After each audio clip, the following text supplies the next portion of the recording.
El año pasado, experimenté uno de los sucesos más aterradores de mi vida. Aún no puedo evitar tener algún espasmo cuando recuerdo lo acontecido, pero supongo que tendré que recuperarme de ello, pues la vida sigue. Era una cálida tarde de primavera, de esas donde se siente una suave brisa contra el rostro cuando se sale a la intemperie tras varias horas de estar encerrado en una oficina o, en mi caso, un laboratorio.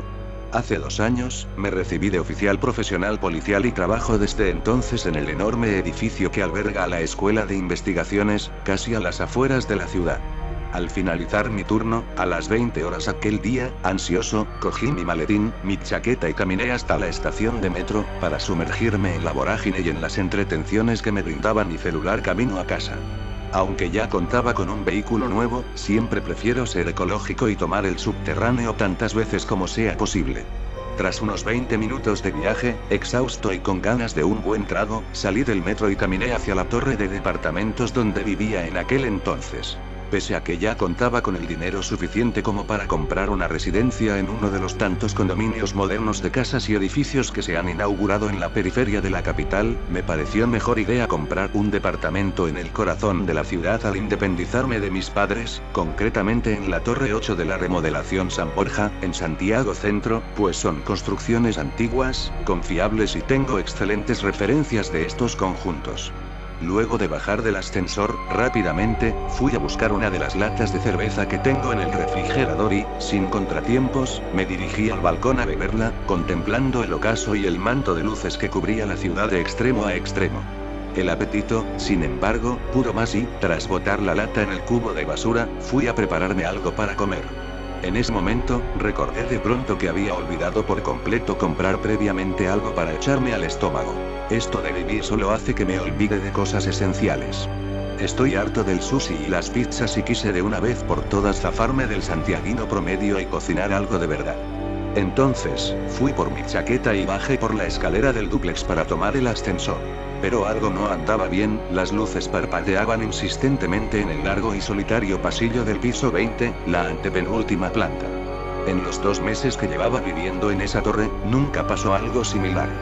Justo antes que el ascensor se detuviese, al entrar al habitáculo, pude escuchar a un hombre corriendo de un lado a otro en el final del pasillo. Fue ahí cuando sentí un escalofrío y una extraña sensación de mal presagio.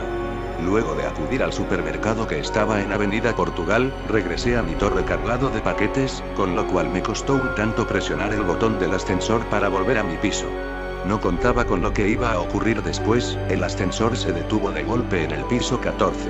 En el instante en que esto pasaba, preferí pensar en que ello se debía a la antigüedad del edificio, pues las 22 torres circundantes datan de finales de los años 60, así que mantuve la calma y presioné el botón que tiene una campanita, para recurrir a la ayuda del personal técnico del edificio o del conserje, quien brillaba por su ausencia al salir y regresar del supermercado. Mientras esperaba, lo peor sucedió, me quedé a oscuras, solo y en un pequeño recinto.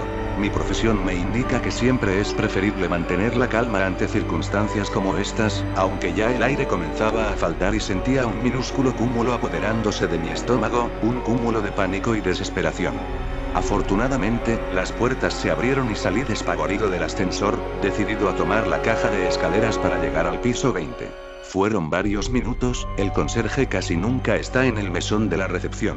Es todo un caso, del tiempo que llevaba allí, tan solo lo he visto unas 4 veces. Sin embargo, al abrir la puerta de las escaleras, encontré algo que me puso los pelos de punta, pisadas ensangrentadas, a juzgar por el tamaño y la forma de estas, eran de un hombre. Con grandes deseos de aplicar mis conocimientos al diario vivir, subí rápidamente hasta el 20 y tras depositar los paquetes en el recibidor y coger mi arma de servicio y unos guantes de procedimiento, descendí hasta tan tenebroso cuadro.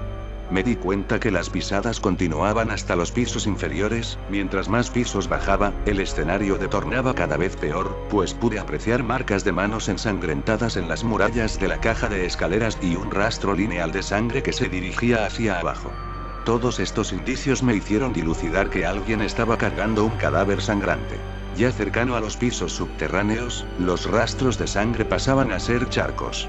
Sigilosamente, al llegar a la planta más baja del edificio, en el tercer subterráneo, abro la gran puerta de fierro del gran recinto que alberga a los viejos estanques de agua potable de la empresa Cosbo.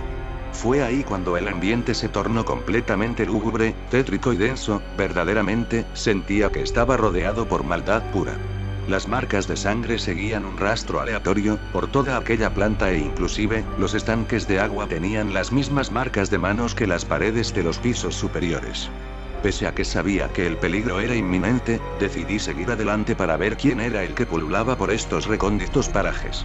Al llegar al fondo de ese enorme salón, vi un enorme umbral con una puerta de doble hoja de fierro oxidado, con antiguos picaportes. Con mi arma empuñada, tragué saliva y entré en aquel lugar. Era una habitación por lo menos 2 veces más grande que la anterior, que en otros tiempos presumiblemente se utilizaba como bodega.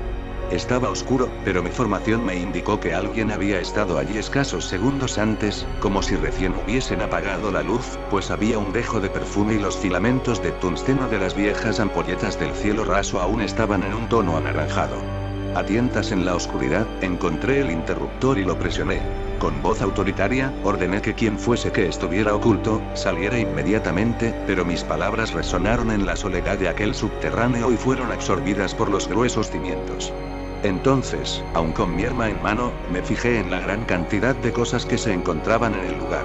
Afirmados en los muros, habían improvisados estantes, con material médico, escalpelos, cuchillas, algunos reactivos químicos, pinzas de todos los tamaños y, para colmo de todo, un gran mesón metálico ocupaba casi todo el centro de la habitación, en cuya superficie, blanco-amarillenta y descascarada, había una gran mancha de sangre fresca.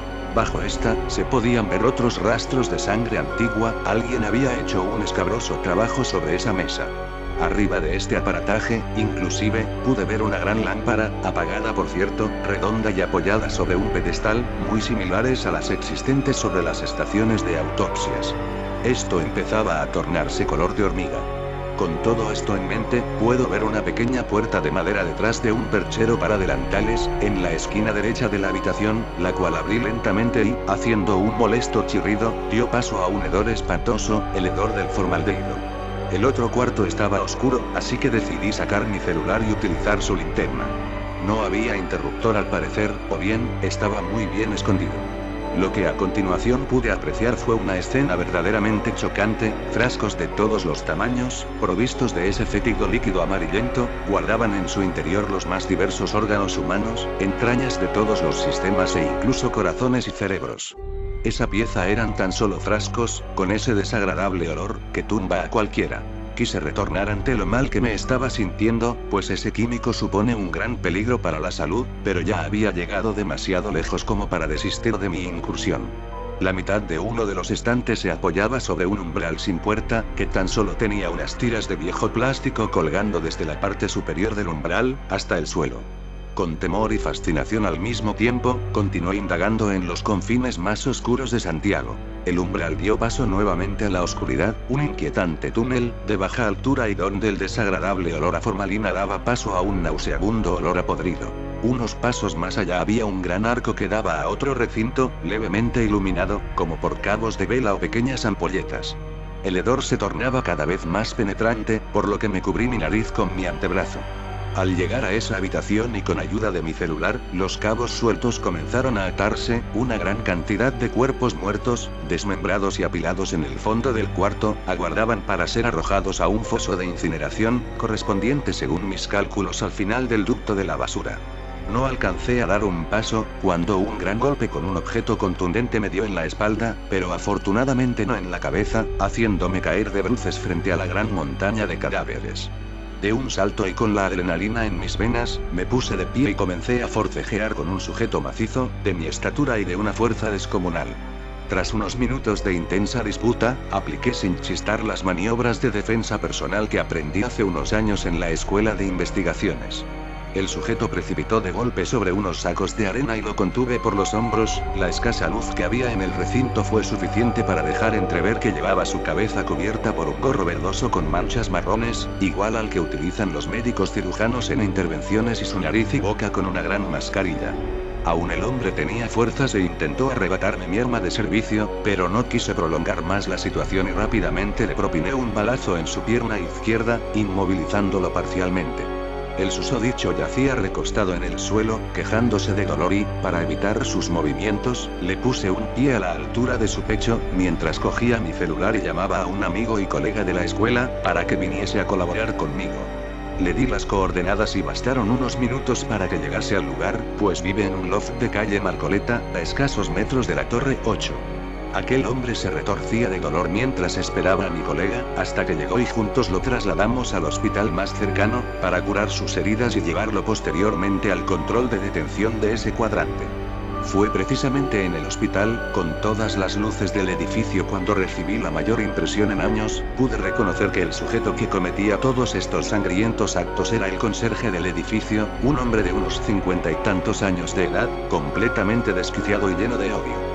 Los días pasaron y se le dictó prisión preventiva mientras se esclarecían todos los hechos. Como yo viví este caso muy de cerca, quise llegar al fondo de esto. Todos los antecedentes de los ciudadanos del país se encuentran en archivos electrónicos y en línea, disponibles para fines investigativos, información a la cual nosotros como oficiales policiales, detectives y afines, tenemos acceso libre. Descubrí que este hombre, hace cerca de 30 años, era un destacado estudiante de medicina en una prestigiosa universidad del país. No obstante, ante su obsesión con la experimentación con los sucesos de la morgue, este fue descubierto por sus compañeros y posteriormente estos hechos fueron informados a las autoridades de la universidad. Inmediatamente, se tramitó su expulsión, la subsecuente cancelación de su matrícula y la prohibición de ejercer cualquier procedimiento relacionado. Su excesiva obstinación lo motivó a cometer terroríficos actos en la ilegalidad. Enloqueció.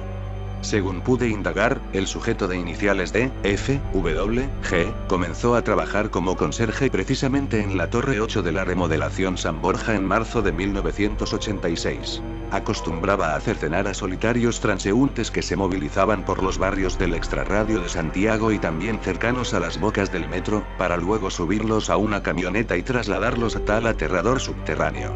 Las denuncias en los medios no se hicieron esperar, pero gran parte de ellas eran censuradas por los periódicos y la televisión de la época, pues podían hacer alusión a detenciones y ejecuciones propias de la policía secreta de Estado, muy comunes durante los años de dictadura.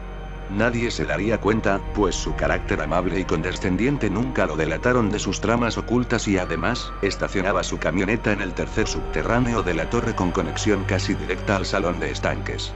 Según los últimos acápites del informe que narraba sus movimientos, el sujeto no volvió a cobrar víctimas a las afueras de Santiago, dado que desde los años 90, las empresas inmobiliarias y constructoras comenzaron a erigir enormes y modernos polígonos de viviendas, urbanizaciones y condominios provistas de casas y departamentos en los alrededores de la ruta de circunvalación, que hasta los 80 eran predios campestres y zonas de límite urbano, especiales para cometer estos crímenes. Fue allí cuando tomó la decisión de comenzar a asesinar gente durante las noches en los alrededores de las torres, entre los frondosos árboles del Parque San Borja e incluso dentro de la misma torre, para trasladarlos a aquel oscuro recinto y practicar toda clase de experimentación con ellos, en el mesón que se encontraba a escasos metros del salón de los estanques de agua. Finalmente, el asesino fue condenado a 60 años de prisión, dado su prontuario. Actualmente, me he permitido comprarme una hermosa casa a las afueras de la ciudad, pues luego de aquello, no quiero volver a pisar una torre de departamentos en mi vida, más aún si es antigua.